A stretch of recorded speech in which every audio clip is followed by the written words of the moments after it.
All right, Shalom. This is your brother Nahalia from the GMS Orlando camp. I want to start off by giving all praise, honor, and glory to Yahweh, Bahashem, Yahweh Shai, Bahashem, Rakakodash.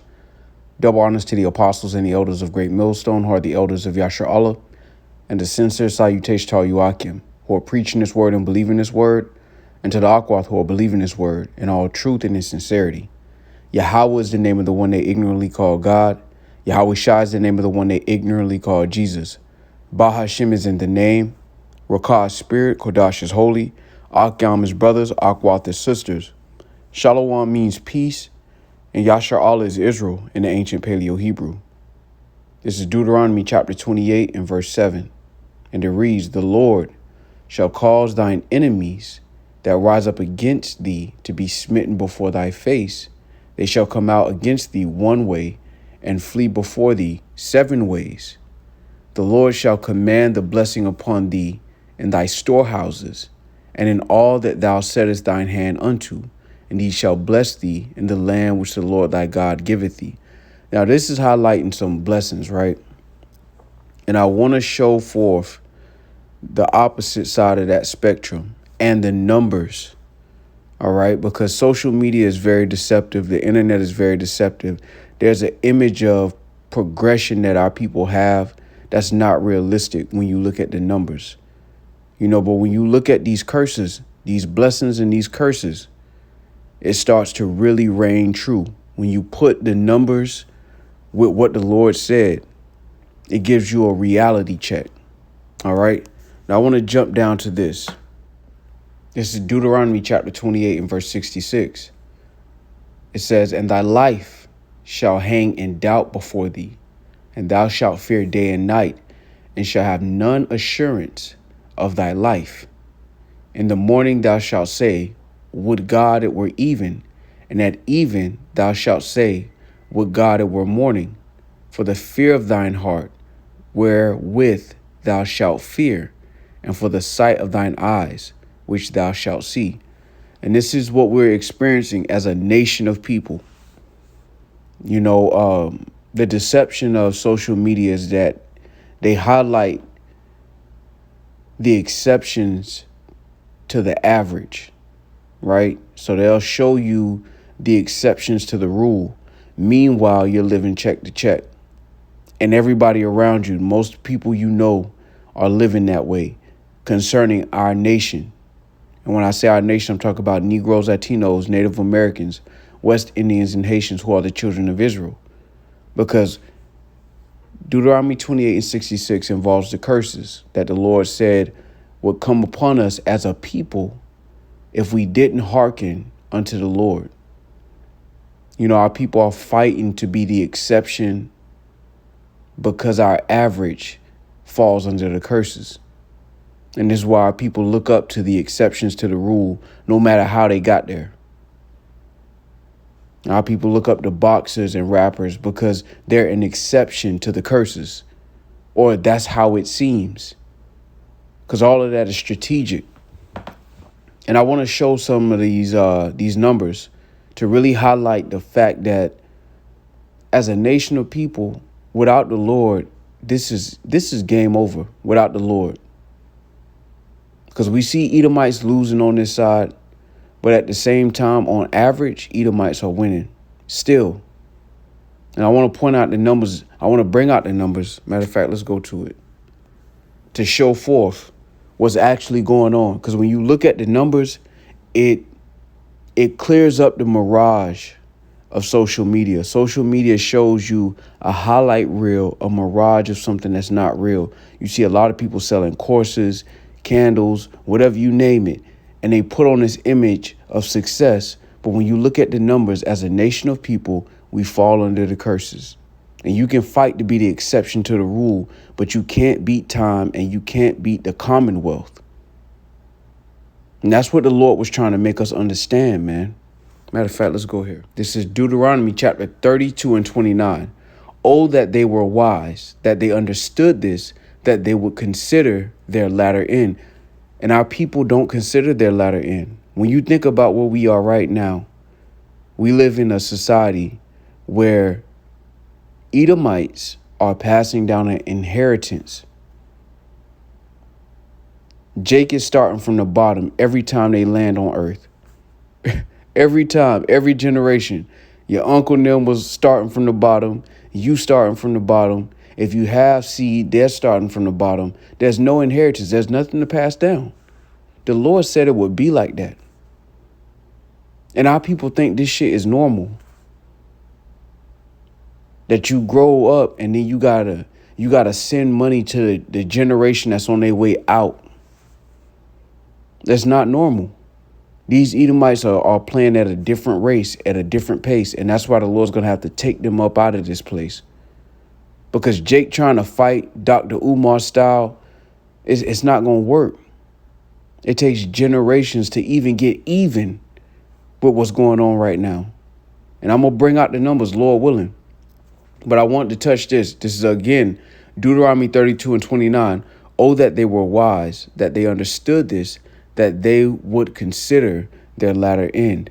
And that's what Jake don't consider. They don't think as a nation of people, and they're not looking at the race as a family. They're looking at the race as an individual, and they're all trying to fight to be the exception.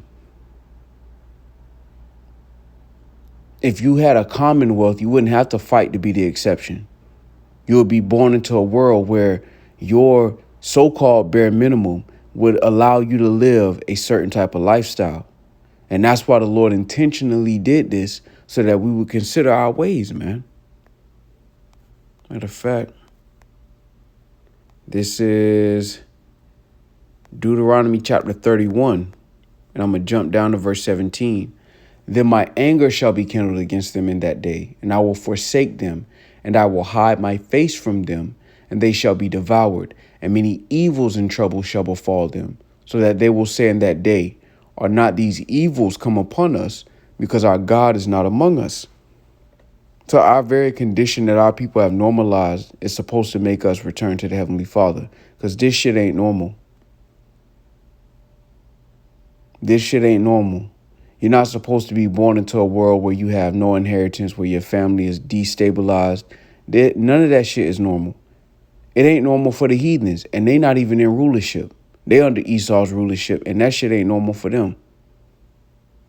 So let me highlight something. Let's bring out the numbers. All right, this is AmericanProgress.org, and it says eliminating the black-white wealth gap is a generational challenge. And this is a big point. You know, your mother, your father, they've normalized the idea that you just got to get it how you live, and you just, once you 18, they just throw you out into the wild and say, look, you can't stay in my house past 18. And they just leave you out there to get a job and try to make it on your own. That shit ain't normal. As a nation of people, wealth is built by inheritance being passed down. This is why the scriptures talk about inheritance. And it highlights a very important point in the society that we live in, because the Lord shaped this society to make us consider our ways, and our people are not considering their ways. None of this shit is normal. The idea of getting rich off of your income alone is vain, is foolish, is simple. And it shows forth a lack of understanding. And that's why the Lord did it. So let's look at the numbers. Let's do it. So let's go here. I'm going to just hit points. All right. Let's get here. It says the importance of addressing the black-white wealth gap. In 2019, the median wealth without defined benefit pensions of black households in the United States was $24,100 compared with $189,100 for white households. So they under one roof, they paying a mortgage, and they median wealth, that's average, is $189,100. That's not based off of one person income. That's wealth being passed down. Maybe a house, maybe stocks. Just to highlight the point that we're in a place that wasn't necessarily built for us, because all of that wealth that they have on average is a product of everything that they were able to accomplish through rape, robbery, and murder. But our people are more optimistic about coming up in this society because, again, they trust in oppression. Matter of fact, let's go there.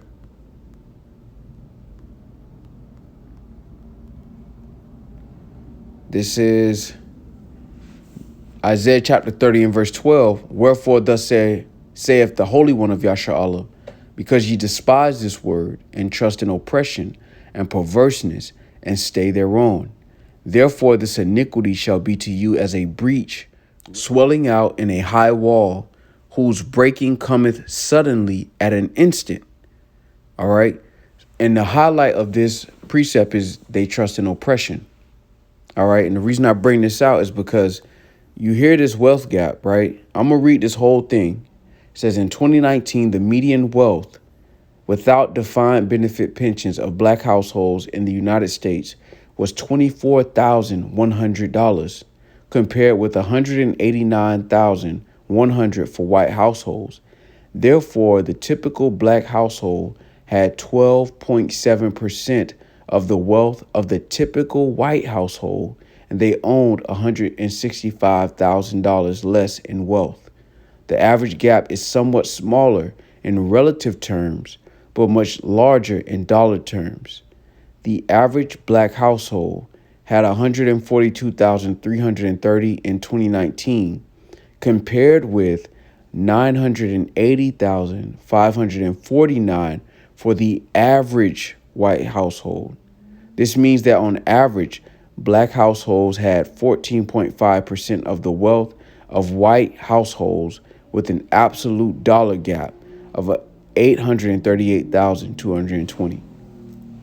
Now, this is the numbers, and this is just talking about so-called black. All right. Because when you deal with the Northern Kingdom, it starts to get real, because a lot of things are undocumented. So you can't even really do the numbers on it. But this is just highlighting the gap, because even now Esau is losing, but this is their average. These numbers are from 2019, so it's not that long ago. Just to show forth that this is not our rest.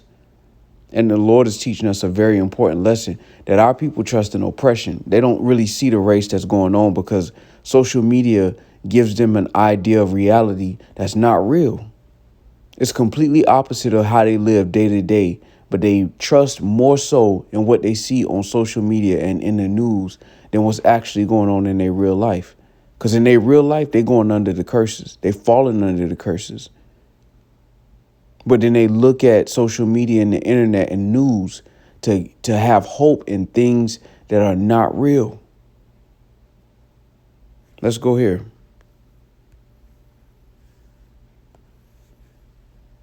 This is brookings.edu. And I'll just start at the top. It says, why are black poor Americans more optimistic than white ones? See, Esau know the ship sinking. And whenever they ships start catching holes, they start going to that checkout phase where they start checking out everybody and they self. But it says black poor Americans are more optimistic than white ones, because Jake, again, trusts in oppression. But when you look at the numbers, it's a reality check. Because even when you interact with Jake on a day-to-day basis, they operate on what they see on social media. So they put on this front like they somewhere that they really not. As a people, we're not there. And that's why the Lord said this is not our rest. All right, let's get it. This is Micah chapter 2 and verse 10. Arise ye and depart, for this is not your rest. Because it is polluted, it shall destroy you, even with the sore destruction. Because as a nation of people, we were brought here to fall under the curses. All right, this is Deuteronomy 28 and 66 in the NLT. Your life will constantly hang in the balance. You will live night and day in fear, unsure if you will survive. That's not just talking about your actual life. It's also talking about your livelihood. Most Jakes work jobs that at any moment in time, they can decide they just don't need you. It's not high-skilled jobs on average. That's not by accident. You know, the world don't understand the Lord, our people especially. None of this is by accident.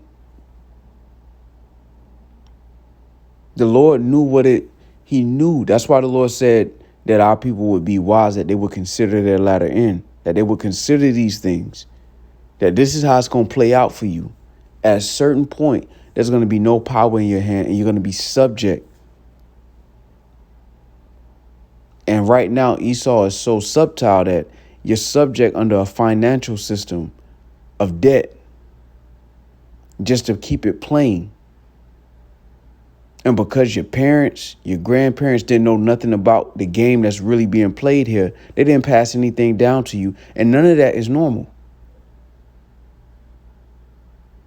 When you look at the numbers, and you can go and look it up for yourself.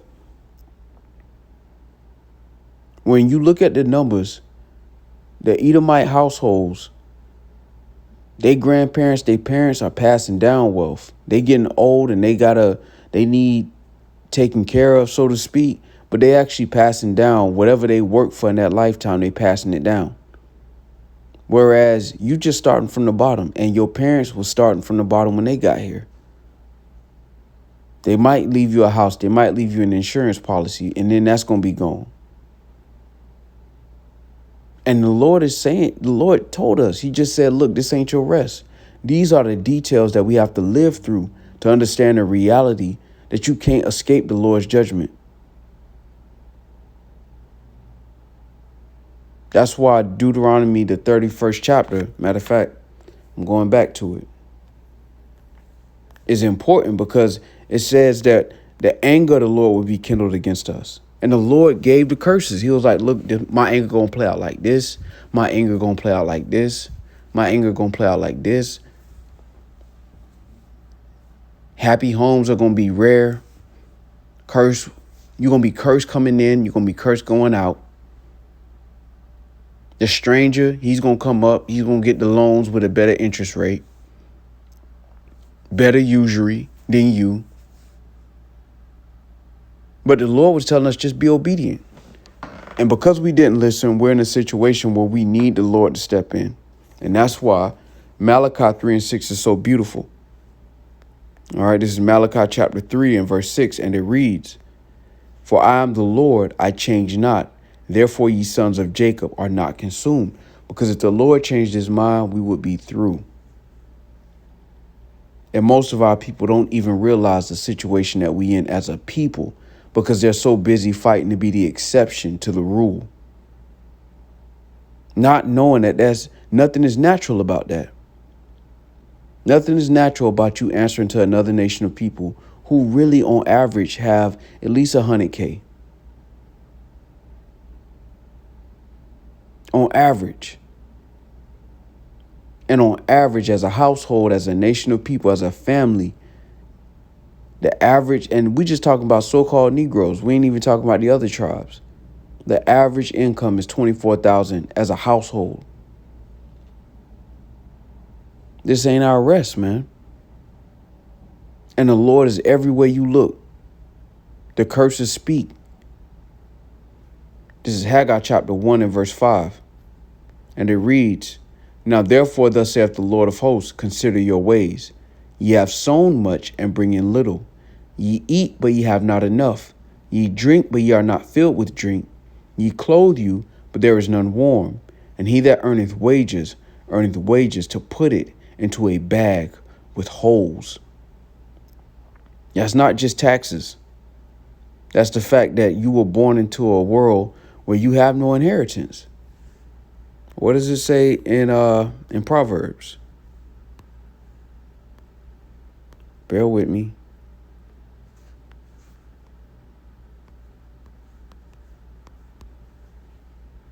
This is Proverbs chapter 13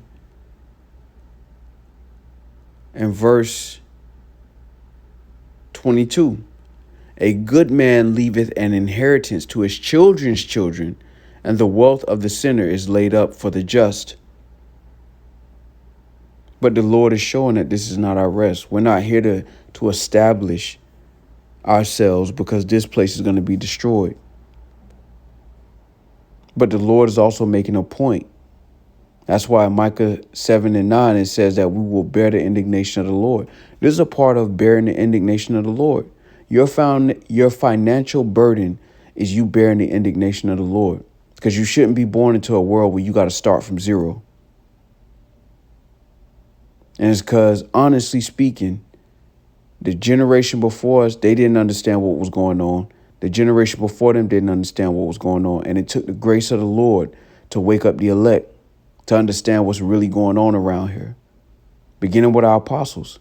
And that's why we understand without the Lord, it's not going to happen. Because you can fight to be the exception of the rule, but you can't change the tide.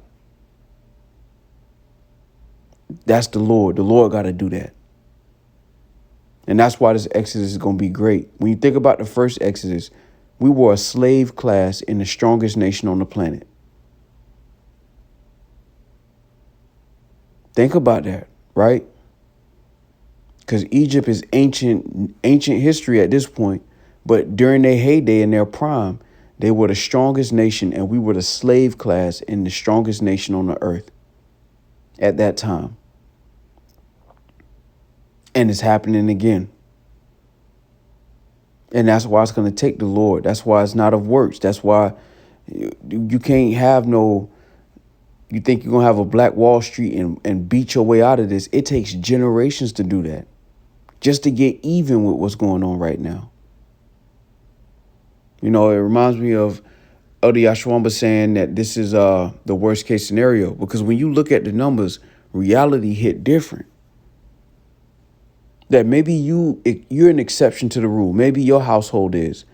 But it don't matter as a nation of people if the majority of y'all are losing. It don't matter if you're the one generation that did it right. It's no guarantee the next generation going to do what you did. That's embedded in certain cultures of these other nations. But we are lost out here, man. And our people are looking for rest in all the wrong places. All right, this is Jeremiah chapter 50 and verse 6. My people have been lost sheep. The shepherds have caused them to go astray. They have turned them away on the mountains. They have gone from mountain to hill. They have forgotten their resting place. See, our people are lost, and then they look for shelter, and they meet people that look just like them, that exploit them. When you think about most of the so-called Negroes, Latinos, Native Americans that are rich, they're rich off exploiting our people's hope. That one day they'll be an exception to the rule instead of fighting in righteousness for the commonwealth of Israel. They get sold a dream by people that look just like them. And they all ignore the numbers. And then you got these jakes that see the numbers, but they think we're going to win somehow inside of this system.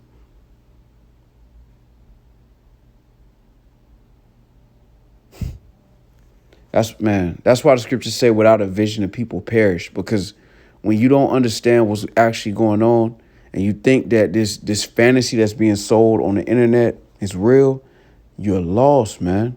And that's what 2/3 of our people are. They're lost. And every time they try to find comfort, they don't want to have the word. They rebel against the word.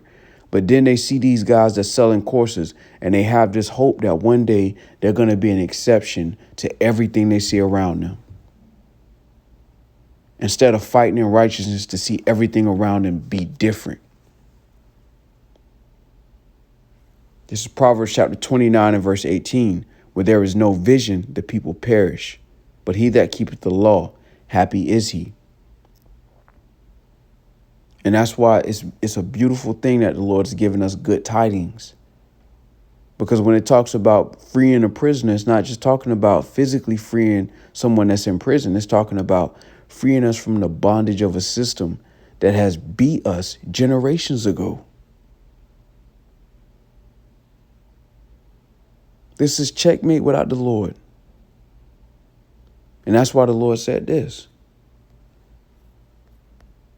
This is, matter of fact, I got to go here first. This is Jeremiah chapter 31. I believe it's 31.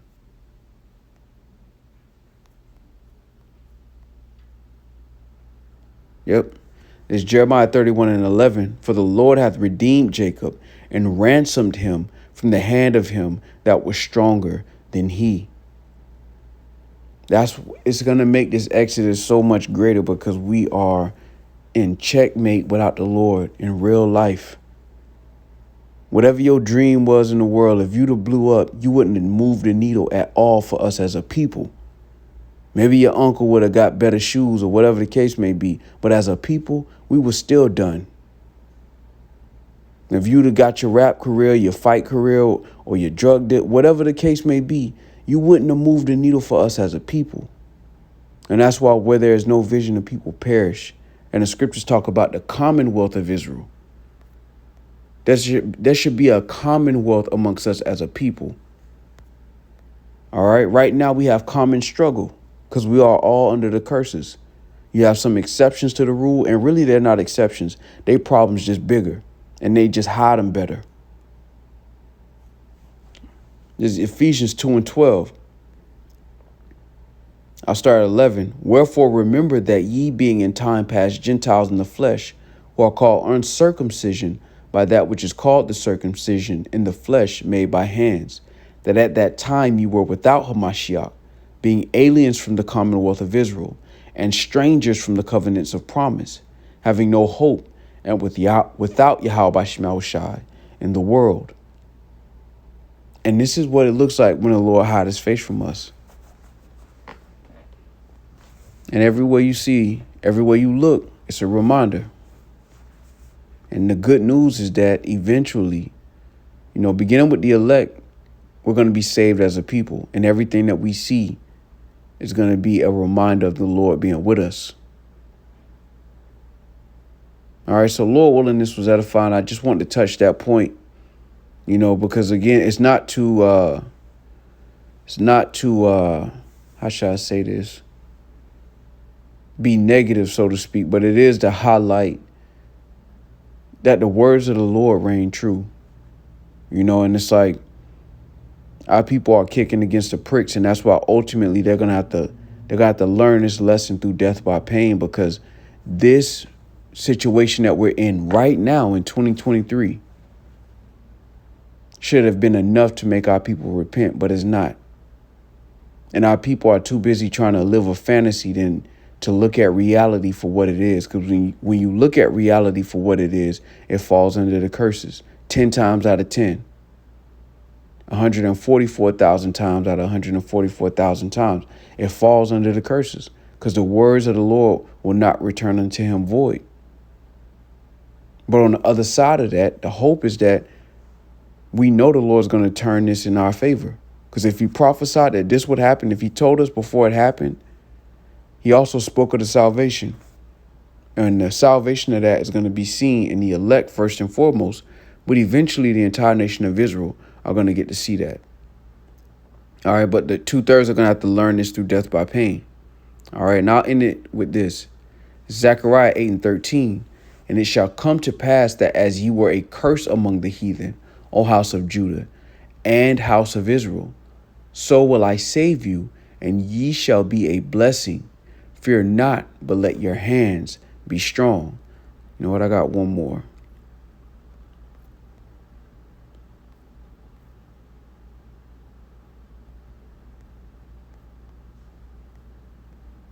This is Jeremiah chapter 33 and verse 6.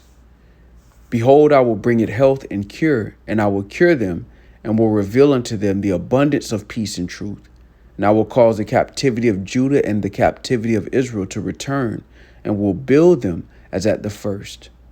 And I will cleanse them from all their iniquity whereby they have sinned against me, and I will pardon all their iniquities whereby they have sinned, and whereby they have transgressed against me. And it shall be to me a name of joy, a praise and an honor before all the nations of the earth, which shall hear all the good that I do unto them, and they shall fear and tremble for all the goodness and for all the prosperity that I procure unto it. Right now we are drinking a cup of discipline, the cup of the Lord's anger, but this is also promised. And that's the joy, the joy of the hope that we have through the Spirit, because it won't always be like this.